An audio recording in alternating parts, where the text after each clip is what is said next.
The pace of climate change has not been slowed down by the global health crisis. The United Nations made the declaration on Thursday, adding that the world is still behind in its battle to cut carbon emissions. Petri Talas is Secretary General of the World Meteorological Organization.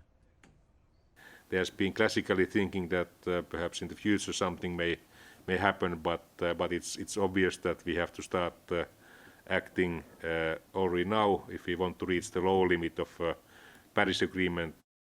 The WMO said lockdowns and other restriction measures only led to a temporary downturn in CO2 emissions last year.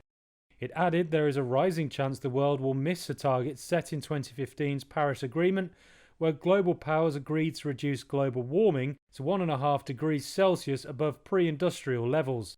The WMO also talked about recent freak weather events. In Western Germany, that was very unusual and led also to almost 200 casualties. And because of climate change, these kind of events that used to happen every 100 years, they may happen nowadays every 20 years and in the future even more often. So the risk of these kind of events is growing because of climate change. The UN said concentrations of major greenhouse gases like CO2, methane and nitrous oxide continued to rise in 2020 and the first half of this year. The average global temperature for the past 5 years was among the highest on record.